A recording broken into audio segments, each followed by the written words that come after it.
Então, por exemplo, a gente vai pregar, os 10 primeiros segundos são decisivos no momento da pregação. Isso envolve todos os aspectos, tá? Vamos pensar em todos os aspectos. Eu subi no púlpito para pregar. A minha roupa, meu cabelo, a minha postura, a minha forma de saudar a igreja. Ali já tem a primeira impressão.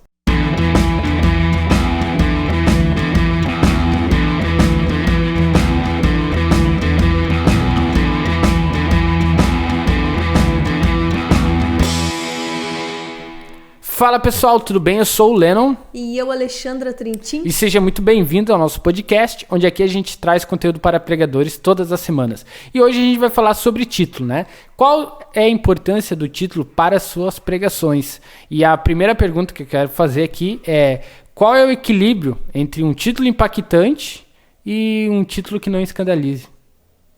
Boa pergunta. É difícil não escandalizar quando o assunto é igreja, né? A gente tem uma tendência a criar certas rotinas, certos procedimentos numa pregação, por exemplo, e algumas coisas são aceitáveis, outras não, né? Então, se a gente for olhar a igreja como um todo, a gente entende que o ser humano, ele ora tende a espiritualizar muito a coisa, daqui a pouco ele endemoniza muito alguma coisa, né? Sim. Ou é espiritual ou é mundano demais. Então é difícil achar esse equilíbrio assim nessa questão do título. Ele ser impactante sem ele, vamos dizer, causar escândalo para os irmãos, né? Sim, sim. Então assim, se a gente olha, pega a internet mesmo, né? Olha lá no YouTube, tu vai ver títulos de pregações. Tu vai ver que tem certos títulos que eles parecem ser mundanos, principalmente os mais evangelísticos, né? No entanto, eles têm uma característica de justamente evangelizar, é chamar a atenção sem denunciar todo o conteúdo que vai ser pregado. Porque, por exemplo, uma pessoa que não conhece Jesus ainda, quando ela lê um título, se esse título parecer para ela muito religioso... Ixi... Dá pra botar isso no... Tá. Continuando.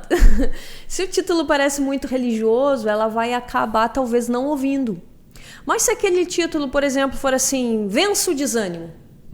Opa, não é só crente que tem desânimo, né? Então a pessoa pode ser atraída pelo título. Por quê? O título é a primeira conexão que a pessoa tem com a pregação. Isso em termos de internet. Pois é, isso que eu ia perguntar. No YouTube, no caso. No né? YouTube, Facebook. Isso aí, redes sociais, o primeiro contato do ouvinte com a pregação é por meio do título, né? Veja a importância dele no aspecto virtual. Quando a gente está numa igreja, tem igrejas que têm a tendência a já dizer quem vai ser o pregador do fim de semana e colocar o título da pregação. Sim. Tá? Então, ou da campanha, né? Ou da campanha. Então, assim, esse aspecto de título, ele é muito usado no meio evangélico. E seja em igrejas mais tradicionais, igrejas mais organizadas, até mesmo em igrejas pentecostais, eles usam muito o título, né, nessa noite o título da mensagem né? Então eles falam no título, mas não falam no tema, geralmente, né? Eles dão um nome para o discurso, mas não dão um tema. E se a gente for ver os pregadores antigos, os mais renomados ao longo da história, todas as pregações tinham um título. Né? Porque era o costume da época e hoje é o costume que a gente usa também, né? Então esse título ele tem que ser impactante, ele tem que gerar e despertar interesse no ouvinte sem necessariamente escandalizá-lo. E gerar curiosidade. E gerar curiosidade. Eis aí o dilema dos pregadores, né? Como ser diferente, criativo, sem escandalizar os irmãos que estão na igreja. Né? Então isso é um desafio aí. E eu acho que é interessante a gente pensar na importância disso para o pregador, né? A titulação da sua pregação ela é muito importante para o pregador, porque ele ganha ou ele perde atenção, possivelmente, né? E vamos dizer assim, que ele não consiga, talvez tendo um título ruim, ele não consiga ter o interesse de quem está ouvindo. Ele vai dar o título, mas talvez não vai despertar interesse. Né? Ou vai estar lá na internet o título e não vai despertar interesse no usuário. Logo, ele nem vai clicar ali no botão daquela pregação. Sim. Na igreja, a pessoa está sentada, ela vai se obrigar a te ouvir. É diferente, né? Não é que nem na internet que tu vai lá e escolhe. Ah, não, eu não quero ouvir o Leno hoje, eu quero ouvir o João. Não no momento do culto, né? Mas não no momento do culto. Antes do culto, né? Ela escolhe. Pode acontecer, isso. Né? Ele pode escolher, decidir. Mas ali na igreja a gente não tem um botão que a gente tira esse pregador, não quero. Não, essa pregação não quero hoje. Eu cheguei aqui desanimado, eu quero ouvir sobre ânimo. Né? Eu cheguei aqui com luta familiar, eu quero ouvir sobre como vencer as batalhas. Aí o pregador vem e fala de pecado. Então, no culto tu não escolhe, tu não tem a opção, né, trocar pelo título, né? Não tem. Só que o que acontece? Às vezes a pessoa está ali sentada na igreja, ela se vê obrigada a ouvir, mas ela não necessariamente tem interesse de ouvir. Pode ser que ela está ali, mas não está interessada em ouvir. Então a cabeça dela vai viajar, ela vai para outros lugares, ela vai pensar em outras coisas, ela vai pensar na comida que ela tem que fazer depois do culto, ela vai pensar nas atividades do trabalho do outro dia que ela esqueceu de fazer, ela vai viajar durante o culto e tu vai ter ali pessoas só com o corpo presente. Aí tu pode dizer assim, mas o pregador pode ter uma performance no decorrer da pregação que ele vai conseguir chamar a atenção? Sim, obviamente. Até o amém que a gente dá no final da pregação, a gente tem ainda esperança de conseguir prender um pouquinho a atenção de quem está ouvindo, né? Sim. Mas a possibilidade dessa pessoa perder a atenção e o interesse dela em grande parte da pregação é muito alta, por causa da titulação. Né? Se ele dá um título que não chama atenção, possivelmente a pessoa vai desligar durante o culto. Mas tu diz as pessoas perdem a atenção durante a pregação por causa do título? Principalmente no começo. Tá, no início. Principalmente no começo. Se o pregador é bom, pode ser que o tom de voz, o jeito, ele gesticule, ele ande pra lá, ele faça pra cá, ele vai pra lá, vai pra cá. Pode ser que de alguma performance dele volte a prender a atenção das pessoas. Sim. Tá, mas por exemplo, eu fiz um título ruim na pregação. Aí eu tô lá no meio da pregação. Tu acha que o título ainda vai interferir, né, na atenção no meio da pregação? Pode interferir, sim. Porque essa pessoa, se ela ouviu o título e não chamou atenção, ela vai te ouvir muito pouco. Ela vai ouvir pouco, muito pouco. Então, o que acontece? Ela não vai ter acompanhado a tua linha de raciocínio.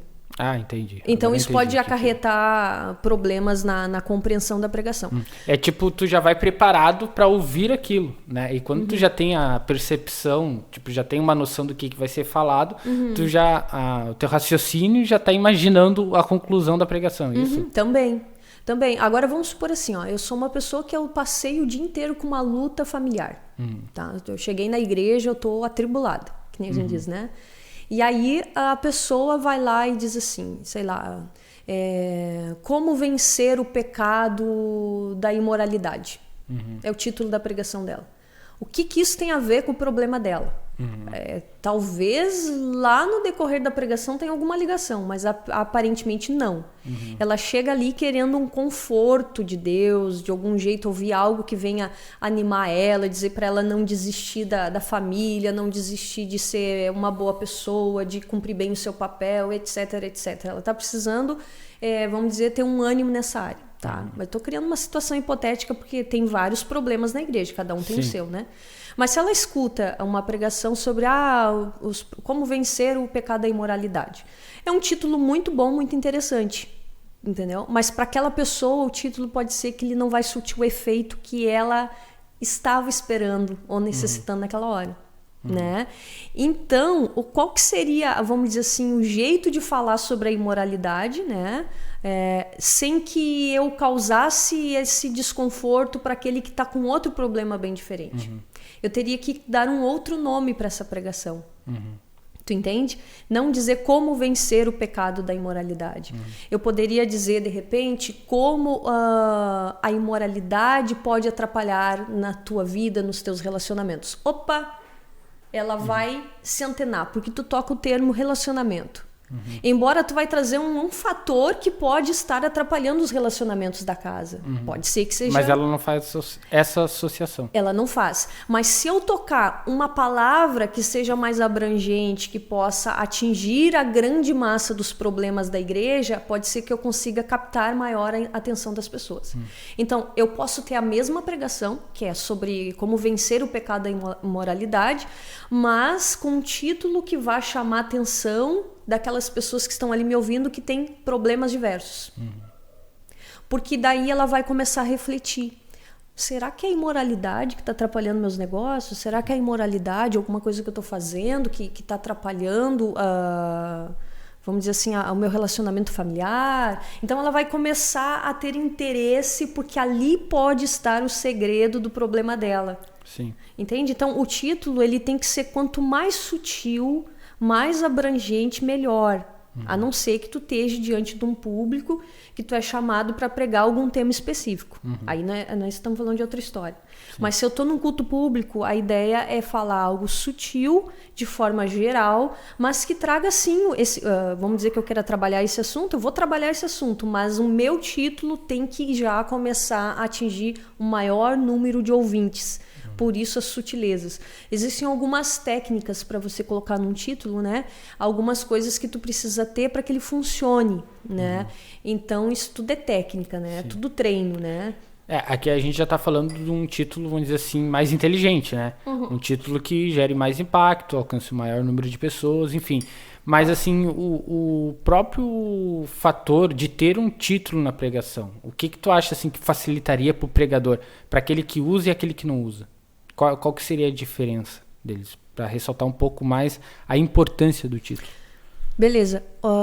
As pessoas prestam atenção nos primeiros segundos. Tu ganha ou tu perde. Sim. Isso é bastante usado na internet também. Na internet também, mas isso presencialmente. Então, por exemplo, a gente vai pregar. Os 10 primeiros segundos são decisivos no momento da pregação. Isso envolve todos os aspectos. Tá, vamos pensar em todos os aspectos. Eu subi no púlpito para pregar. A minha roupa, meu cabelo, a minha postura, a minha forma de saudar a igreja.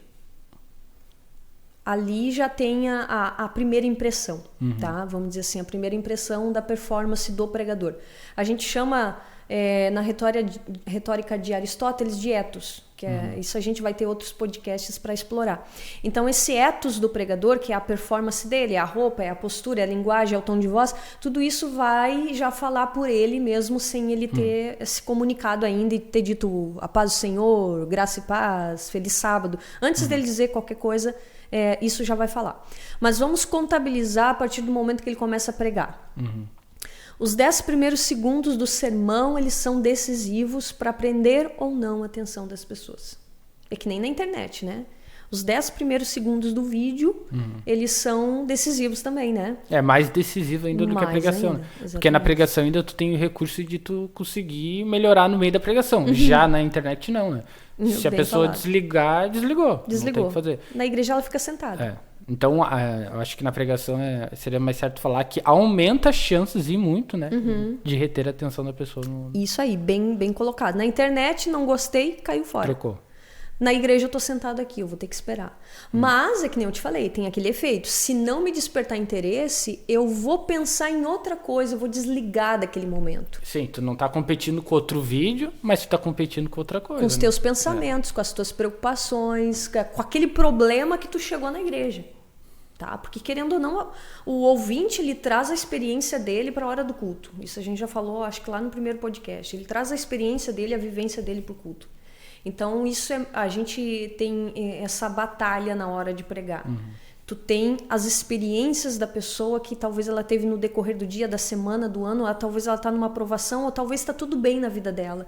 Então assim, existem N cenários na hora que tu vai pregar. E então teu início, a tua chamada ali da tua introdução, do teu título que tu apresenta, tu vai reter ou não vai reter. Então, se nos primeiros 10 segundos eu não consigo reter, pode ser que eu só consiga retomar a atenção desse ouvinte depois de 10 minutos de pregação. E aí já perdeu o contexto. Já perdeu o contexto, já perdeu a linha de raciocínio, então talvez algumas coisas que tu vai argumentar na pregação e falar não vai fazer sentido para ele, porque ele não está acompanhando. Não sei se aconteceu contigo.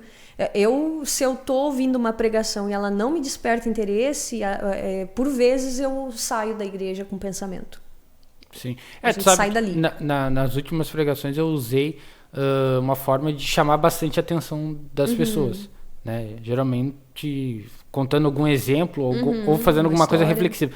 Só que eu não usei o título. Eu usei algo que trouxesse atenção, mas elas não sabiam para que era essa atenção, entendeu? Daqui a pouco, se eu colocasse o tema da pregação ali, o título da pregação, seria diferente isso. O que tu fez foi, eu me lembro que eu assisti, foi uma técnica na introdução. É a técnica de introdução que nós chamamos, que é usar exemplos do cotidiano, né? Isso é uma técnica, né, que ela é pedagógica, né? O Vygotsky, ele fala, por exemplo, que é um pesquisador na área da educação, que a gente consegue construir um conceito abstrato sobre um conceito concreto. Então, quando tu começa uma introdução trazendo elementos do cotidiano, tu traz coisas do momento, do contexto da pessoa, do cotidiano da pessoa, coisas que ela conhece, as referências dela. Com base nessas historinhas, nessas alegorias, nessas coisas que a gente conta, tu consegue levantar a pessoa para colocar nela o conceito abstrato, entende? Então, tu trouxe elementos do cotidiano, sobre o orgulho, né? A última pregação. E aí depois tu me traz um conceito muito abstrato, que era sobre o orgulho, que é difícil de entender, dentro do contexto bíblico, né? E a penúltima pregação ainda eu trouxe o exemplo que a gente às vezes não enxerga aquilo que está na frente. E eu usei o exemplo do homem não enxergar onde está a meia na gaveta. Perfeito. Só que aí que tá, se fizesse um corte nos, sei lá, 30 segundos... primeiros 30 segundos da pregação, a pessoa não saberia do que eu ia pregar. Eu acredito que não. Então, o tema o título já seria diferente. Já te ajudaria Em 30 segundos, a pessoa já saberia sobre o que eu ia pregar. Se ele é um pregador que está te ouvindo, ele já sabe até o que tu vai fazer. Né? Quem é pregador sabe, eu já sei o que ele vai usar, onde ele vai ir. A gente sabe, conhece as rotas, vamos dizer assim. Às vezes pode ser que a gente dobre à direita e é na esquerda, mas a gente sabe... para qual é o destino, né? A gente consegue ter essa percepção, né? E essa que tu trouxe da meia, tu usou na introdução falando, como o homem abre o roupeiro e não enxerga a meia, tá ali, abre a geladeira, a margarina tá ali, a mulher vê, o homem não vê. Então tu tava trazendo elementos do cotidiano, que são coisas corriqueiras da vida de quem está ouvindo. E a pessoa já se identificou, isso acontece comigo ou acontece com o meu marido. Né? Isso aí. Então, o que tu está falando, essa técnica da introdução, não é do título, é uma técnica para gerar identificação. Né? Tu traz coisas do concreto, constrói o abstrato lá adiante, mas tu gera mais a identificação. Agora tem que trazer isso com o título misturado. Isso. O título, ele não vai gerar tanto identificação direta, porque se tu não tem como colocar um título que vá atender todas as demandas da igreja. Vamos falar assim, demandas da igreja. Quais são as maiores demandas de uma igreja? Problemas familiares, financeiros, espirituais, pecados... a pessoa não consegue se libertar de algum comportamento, né? Perseguição, tá sendo perseguido no trabalho, pela família, fofoca, entende tudo, né? Então, assim, tem problemas universais, tá? Eu costumo dizer que tem 5 problemas universais, né? Nós não vamos falar isso hoje, vamos falar outro dia, mas tem 5 problemas universais que tu perguntar para qualquer pastor, ele vai te dizer que são os mesmos. Isso, quem trabalha com aconselhamento sabe. Foi feita a pesquisa ano passado, lembra? A gente pesquisou entre os pastores quais eram os problemas universais nas igrejas que eles estavam trazendo e, por coincidência, todos trouxeram as mesmas demandas. Então, são 5 problemas universais. O título de uma pregação, ele tem que, de alguma forma, parecer que ele vai responder algum desses 5 problemas universais. Se possível, que consiga abranger todos. Mas aí tem que ter muita habilidade na montagem do título, né? E o título é a última coisa que a gente faz, né? A gente monta a pregação. Igual a introdução. Igual a introdução, né? Tu monta toda a pregação, depois tu faz a introdução e aí tu faz o título, né? Porque daí tu tá com tudo muito amarrado. Então esse título, ele vai gerar mais interesse e atenção. Tá? Gerei atenção. Despertei por eu conseguir prender a atenção, eu consegui ter o interesse da pessoa em mim, no que eu vou falar, não em mim, pregadora, mas no que eu vou dizer, eu acabo criando nela o desejo de me ouvir. Entende? Imagina só, a pessoa chegou, que nem eu falei, problema familiar, e eu vou falar sobre a imoralidade lá do pecado da imoralidade. Tá. Isso não tem nada a ver com o problema dela direto. Se eu falar como vencer o pecado da imoralidade, não vai ter interesse nenhum. Mas se eu falar assim, por exemplo, como a imoralidade pode estar atrapalhando os teus relacionamentos. Eu usei uma palavra, relacionamentos, que é o que ela vai se identificar, que é o que vai prender a atenção dela, despertar o interesse. Opa, eu tô com um problema no relacionamento. Será que a causa tá aí no que ela vai dizer? Tu entende que é muito sutil? Isso desperta curiosidade. Será que ela tem uma resposta para me dar? Porque eu não sei qual que é o meu problema que eu tô tendo na família, ou no casamento, ou com os filhos, não sei. Enfim, né? Eu tenho problema na família. Então, ela vai ter a curiosidade de pensar, será que ela vai ou ele vai me responder o que eu tô passando, o que eu tô precisando ouvir? Então, isso desperta o interesse e crio nela o desejo de ouvir.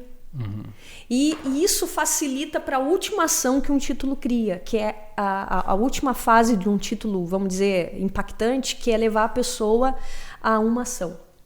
Sim. Então, tu consegue despertar a atenção, tu prende o interesse, tu desperta o desejo de te ouvir e aí ela tá pronta para seguir a ação que tu vai dizer para ela fazer. É que nem um filme, né? O filme ele tem um roteiro, né? Tem um roteiro. E tem o nome do filme. O nome do filme já é o título. Já né? é o título. Então, tipo, ele já inicia vamos dizer assim, o roteiro já inicia no título. Porque é o primeiro contato. Perfeito. Primeiro contato com, no caso, a pessoa que vai assistir o filme. E aí ela já começa... E o legal é que quando a gente vê o título de um filme, a gente já fica imaginando como é que será o filme. Né? Aí tem, claro, daí o filme também já tem o recurso da capa, né? Que daí é alguma cena do filme. Onde, por exemplo, a gente escolheu um filme pelo título e pela primeira foto da capa. Sim. Tá? Porque o título chamava atenção, porque é dentro do gênero que eu gosto, né? E a cena era de um júri. Então, isso remete a algo interessante. Então, tipo, o título era Várias Versões de um Crime. Então, várias versões, o que já me leva a entender que tem que ter uma boa percepção de qual que é a verdadeira. E eu gosto dessa coisa de análise, né? Isso, e aí tinha o fundo de um tribunal com júri e tal, e aí tu pensa assim, é de direita, de defesa, de acusação. Então esse jogo de argumentos é uma coisa que eu gosto muito. Aí que tá, e aí tu já começa a criar uma imaginação sobre aquilo, e eu acredito que tá aí um dos maiores poderes do título, né? Já, tipo... fazer a pessoa ficar curiosa, já criar algumas versões e depois, enfim, ouvir a pregação, ver o filme. E no caso desse filme, era Várias Versões de um Crime, eu já pensei o seguinte, então nem tudo que parece nesse filme. Então o acusado não necessariamente é o ofensor. O réu ali que estava sendo julgado não necessariamente seria o ofensor. Foi o que eu pensei. Várias versões de um crime. Então, o título, ele te remete já a construir o roteiro da pregação, que é o que tu disse, né? Sim. E hoje, cada vez mais, é importante a gente ter títulos, por quê? Porque a atenção está cada vez mais competitiva, né? Hoje, todo mundo quer atenção. Todo mundo quer As atenção. empresas, né, entenderam, a internet entendeu que quem tem atenção tem o ouro, né? Então, isso hoje está cada vez mais sendo utilizado. Só que título não é uma coisa nova, né? Talvez para filme já mais livro, já é mais antigo também, né? Título é uma coisa que, por exemplo, os pregadores do passado, né? Os nomes, grandes nomes que a gente tem, todos usavam, né? Era um recurso já justamente para... O sermão, o título é a capa do livro dele. Sim. Dá pra dizer assim, tipo, sei lá, tem livro aqui. Tu pega ali um livro, tu vê o título dele, né? O título do livro e o livro. A pregação, a capa dela é o título. Então, vamos dizer assim que a pregação tem uma capa? Tem. E nessa capa tá escrito o título dela. Que é o que vai chamar atenção. É o que vai ou não despertar curiosidade. Então, por exemplo, eu posso pegar um livro, vou pegar esse daqui, do Poder do Hábito. Ele foi muito vendido, né? E várias pessoas já leram. Então, assim, o que chama atenção nesse livro, né? Bom, a gente vê aqui, por exemplo, vai aparecer lá? A gente vai ver a cor da capa, verde, amarelo e vermelho. Aí tem uma rotina e saiu um pouco fora da rotina. Então, isso daqui quer dizer alguma coisa. E diz, né, que a gente é chamado a atenção pela capa do livro. E isso é um provérbio antigo lá da Idade Medieval. Que os livros, eles eram... Tu conhecia uma pessoa pela capa, né? Do livro que ela carregava. Se o livro tinha pele de animais, era de couro, a pessoa era rica. Então, tu conhecia a pessoa pela capa do livro. Então, assim, tu conhece um livro também pela capa. Se a capa é bonita, o conteúdo é bom. Essa é a analogia feita, com base lá naquela época, né? Então, se eu fosse uma pessoa rica, o meu livro teria uma capa muito bonita. Se eu era uma pessoa mais pobre, a minha capa era simples. Então, quanto mais bonita a capa hoje, quanto mais elaborada, quanto mais chamativa, entende-se que melhor é o conteúdo dele, né? Então, a pregação é a mesma coisa. A pregação, deixa aqui. A pregação, se ela tem uma capa boa, ou seja, um bom título, ela vai chamar atenção logo de cara. E tu compra ou não um livro na livraria, né? Se tu vê a capa, tu não gostou, tu não vai comprar. E vai dizer quantos livros tu não chama atenção pela capa, né? É verdade. Tem um que eu queria muito comprar, porque eu pegava o livro na mão e dizia pro Felipe, meu esposo, eu digo, pá, mas olha a capa desse livro. Eu segurava, era macia, não sei nem que acabamento era aquilo. Era um acabamento muito bonito, sabe? E me dava vontade de comprar o livro pela capa. E pelo acabamento da capa. Pelo acabamento da capa. Era um livro sobre psicologia, Sim. né? Então, tipo, não era uma prioridade pro momento, mas a capa me chamava atenção. Então, a pregação é a mesma coisa. A pregação é a capa... O título é a pregação da nossa... a capa da nossa pregação. Chegou até a confundir. Entendi. O título da pregação é a capa... Do livro. Do livro. Exatamente. Da pregação, né? Isso aí. Então, é importante. Isso também, que nem um livro, eu imagino que impresso num papel mais simples, sem acabamento e tal, já gera um tipo de autoridade pro autor. Mas agora um acabamento melhor gera outro. Não que isso vai influenciar o conteúdo que tem dentro, mas leva as pessoas a pensar. Então, essa questão da autoridade também sobre aquilo que tu vai falar, também o título já tem essa influência. Isso. Já tem esse peso, porque embora a capa não influencie o conteúdo, né? A gente sabe que às vezes tem capa bonita, mas o livro não presta, né? É ruim, tu não consegue nem ir até o final. Mas ele já cria na tua mente uma ideia, ele cria uma, como é que eu vou dizer? Ele cria uma fantasia nossa em relação ao escritor e ao conteúdo. A expectativa é a palavra. Ele levanta uma expectativa sobre o livro, o conteúdo do livro. O título da pregação, ele vai sim gerar uma expectativa boa ou ruim a respeito do pregador e a respeito do que vai ser falado. Se no meu título eu tenho uma pregação muito agressiva, muito religiosa, quem está me ouvindo já sabe o que vai esperar de mim e quem eu sou. Sim. Por isso que, por exemplo, os evangelistas, eles são muito atacados. Os evangelistas, eles são atacados porque eles não conseguem achar o equilíbrio ali que a gente disse no início, de chamar a atenção e escandalizar? Ou não? Eu acho que até eles sabem, os mais experientes, eles sabem o equilibrar, né? O problema é que nem eu comecei falando, a igreja, às vezes, ela tende a sacralizar algumas coisas e a endemonizar outras, né? Então, no meio evangélico, principalmente, tem coisas que é santas e tem coisas que é considerado profana. Então, às vezes, um título de pregação do evangelista pode parecer secular demais, profano demais, é mundano. Então, isso causa uma estranheza na igreja quando ela não entende que aquilo é uma técnica de comunicação para chamar a atenção. Né? Por exemplo, o pregador Lucim Barreto, uma vez ele usou uma pregação, o título Lembrando a Dory, que é baseado no desenho da Dory lá que se perdeu, né? E se esquecia e tal. Então ele pega e faz uma paráfrase de um filme, né? E ele prega para jovem, tá tudo bem, entendeu? Então, tipo assim, são títulos diferentes. Então, tu vê lá, se tu entrar no canal do David Leonardo, por exemplo, tu vai ver os títulos dele totalmente humanistas. Tem muitos pregadores que criticam o David Leonardo pelo caráter humanista das pregações, só que às vezes esquece que ele é um evangelista. Né? Ele tá ganhando as pessoas, ele é ouvido não só pela igreja, ele é ouvido pelas pessoas que ainda não conhecem Jesus. Então tu vai ver muito tema como vencendo o desânimo, a felicidade depois da tempestade. Então assim, ele usa muito elementos humanos sim nos títulos das suas pregações, né? Aí, então, assim, tu veja só, por exemplo, o pregador experiente, ele sabe criar um título que não escandalize tanto, né? Mas mesmo que ele se esforce, a igreja em algum momento vai se escandalizar.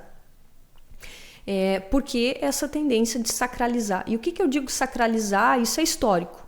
Tá? Histórico. A igreja, como um todo, ela historicamente, ela tende a sacralizar certos objetos e dizer que outros são profanos. Pega um exemplo da música na igreja. Tem igrejas que aceitam todos os instrumentos e tudo bem, né? Mas tem igreja que diz bateria não pode. Bateria do mundo é tocada em bailão. Mas é a guitarra e o contrabaixo. Sim. Eles são tocados em bailão também. Por que eles podem, né? Até estilo musical, né? Exatamente, estilo musical também. Então, tu vê, tem igrejas que é mais orquestra, né? Instrumentos de sopro, cordas. Tu não vê uma guitarra numa igreja mais tradicional assim, entende? Só que o instrumento de sopro também é tocado em outros ambientes mundanos. Só que aquela igreja, aquele grupo disse que aquilo é sacro, que aquilo é santo, que aquilo é divino. E outras igrejas não consideram. Então, assim, a tendência de sacralizar ou endemonizar objetos é comum. Tem igrejas, por exemplo, que não quer que tu leia a Bíblia no celular. Aí complica. Não, beleza. É bonito o crente carregar a Bíblia, né? Folhear a Bíblia. Eu, particularmente, gosto de ler livro, pegar o livro na mão, sentir o cheiro do livro. Mas muda o conteúdo da Bíblia se eu ler ela no celular? Não. Obviamente que tem pessoas que podem estar lendo a Bíblia, daqui a pouco já vai no WhatsApp ou sei lá o que e se distrai. Pode ser que aconteça, mas muitas igrejas não gostam da ideia, porque parece que está mundanizando algo que é santo. Aí eu penso o seguinte, quando a Bíblia era escrita, né, em outros tipos de formato de suporte, imagina só, quando era escrito lá em tábuas de barro, né, depois foi escrito em papiro. Bom, quando ela foi para o papiro, ela deixou de ser santa, o conteúdo mudou. Quando do papiro ela foi deve escrita... ter enfrentado barreira para entrar também, né? Exatamente. Aí do papiro, quando ela se tornou o códex, que é nesse formato que saiu do rolo e se tornou folhas. E outra barreira. Pois é, e aí tu vês já só quando veio a impressão, a imprensa. Então, sabe, a Bíblia mudou o conteúdo por causa disso? Não, mudou o suporte. Sim. Entende? Então, assim, a igreja, ela sempre vai ter resistência, isso é uma coisa muito importante de dizer. A igreja sempre, como um todo, vai ter resistência a aceitar certas formas e certos objetos no seu culto. Porque tem certos rituais no culto que são considerados santos, sacros, fazem parte da liturgia da igreja. Quer ver, por exemplo, o pregador às vezes tem que chegar, saudar toda a bancada que está presente, agradecer convite, dizer o nome dos mais importantes que estão ali. Isso é um rito daquela liturgia daquela igreja. Outras igrejas não. O pregador, ele chega... Da saudação já sai pregando a liturgia daquela igreja assim. Então, nessa linha assim. Então, assim, pode ser que para algumas igrejas títulos de pregações mais criativos ou com fundo aparentemente humanista, ele causa escândalo. Pelo menos até a igreja se acostumar com isso, né? Até a igreja se acostumar. A gente tá vivendo uma era agora que tá mudando os títulos, né? Estão sendo mais apelativos, mais chamativos, porque tem muito conteúdo na internet, né? Então, é normal que as pregações também sigam essa tendência. E o que tu tá dizendo é que isso não tem importância, né? Não vai mudar o conteúdo, não é mudando. E não muda o conteúdo. Uma ferramenta de... Só que a igreja, ela vai sofrer alguns anos, ela vai... ter uma barreira com isso, só que depois ela vai utilizar, né? Igual a internet. Muitos diziam que a internet era do diabo, né? E aí agora tá os pastores aí fazendo as lives, né? Então é normal, né? Eu acho que a igreja ela tinha que ser mais rápida, né? Pra se adaptar aos meios de comunicação. Eu acho que teria que ser mais rápido. Mas, enfim, é o processo. Não, né? isso é histórico. A lentidão da igreja é histórica. A gente vai ver no próximo podcast sobre a Contra-Reforma, a gente vai ver como a igreja é lenta para reagir a algumas mudanças, né? Sim. Mas, assim, eu vejo, assim, muitos pregadores mais antigos, né, com uma certa idade maior, eles dizem, esse título não é impactante, mas tem uma verdade para você. A pessoa não tá nem aí se tem verdade ou não. O cérebro dela quer ter a sua atenção prendida. É isso, entende? Então, assim, não adianta a gente se debater, lutar e dizer não tem que agradar o homem. Porque eu não prego para os homens. Claro que prega. Tu prega sobre Deus. Mas quem tá te ouvindo não é os anjos. Que é o que a gente já vem falando, né? Quem tá te ouvindo são pessoas. Pessoas humanas que chegam na igreja cheio de problema, cheio de luta, e elas querem ouvir algo que tenha utilidade para elas. Então, entendendo isso, a gente vai sim trazer um conteúdo, não o que elas querem ouvir. O conteúdo nunca é o que elas querem ouvir, tem que ser sempre o que elas precisam ouvir. Até porque a gente entende que às vezes nem a pessoa sabe o que ela precisa. Então a gente pode sim pregar a verdade, trazer uma palavra mais dura, mais salgada, uma comida mais forte, sim, só que de um jeito que a pessoa consiga fazer uma digestão melhor. É mais eficiente, mais didático. Eficiente. Isso aí. Então o título, ele vai trazer essa pessoa para o centro ali, para a atenção, ele vai reter a atenção dessa pessoa. Tu quer ver um exemplo? Na história da igreja, na Reforma, como a gente está na temporada Reforma, a gente tem extraído ideias e técnicas da própria Reforma, né? Da Reforma e da Contra-Reforma. Então, quando a gente olha, por exemplo, Lutero, quando ele começa a fazer a divulgação das ideias luteranas, ele utiliza uma estratégia linguística na confecção dos títulos. O cara foi genial. Tá? Porque assim, existia naquela época da Reforma uma guerra de panfletos, que eles chamaram. Que de um lado eram os luteranos falando das ideias luteranas, porque a igreja estava errando nisso, porque o certo é assim, assado, e a igreja veio ferozmente, começou a debater, né, a literatura da controvérsia, que a gente chama da católica, começou a debater aquilo, não, porque não é assim, né? Então, essa guerra de panfletos que tinha, né, porque agora com a imprensa era fácil. O que Lutero teve a sacada? Se ele colocasse um título com um tom luterano, o católico não ia ler. Porque ele já ia ler e olhar, isso daqui é luterano, não vou ler. Eu quero algo católico, quero ver o que a minha igreja está dizendo sobre isso. Sim. Então ele adaptou o título. Então, por exemplo, num dos panfletos luteranos, tá? Panfleto luterano com identidade luterana. Vinha escrito assim, o título: Em ti somente depositamos nossa confiança. O termo somente, o advérbio somente, ele dá exclusividade, concorda comigo? E era uma bandeira da Reforma. Lembra das solas? Sola escritura, sola fé, sola gratia. Então, esses solas, esse somente, era a bandeira luterana. Então, ele não podia denunciar qual a origem daquele conteúdo. Qual foi a sacada que ele teve? Ele disse, vamos fazer o seguinte... Esse seria o título que ele queria colocar. O título luterano. Que ele queria, muito bem. O que ele faz? Vamos tirar o que nos denuncia. E tirou o somente. Então, os títulos ficaram assim, em ti depositamos nossa confiança. Olha a mudança de perspectiva e de expectativa que ele gerou nos leitores e nos ouvintes. Tá? Com uma palavra só.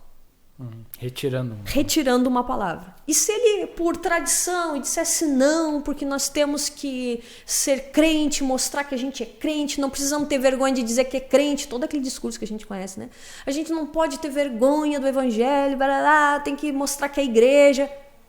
O católico ia pegar o material dele, opa, isso daqui é luterano, e se a minha igreja vê eu lendo isso daqui, me queima na fogueira.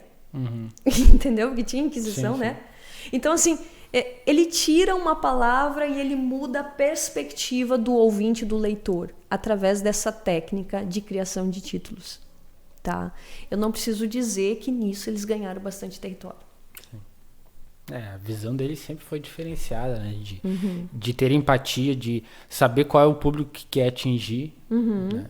Isso aí faz diferença, né? Ele conseguia ser sutil, ele conseguia abrir mão da sua bandeira, da sua teologia, da sua forma de servir a Deus, ou sei lá o quê, para que o maior número de pessoas fosse alcançado. Sim.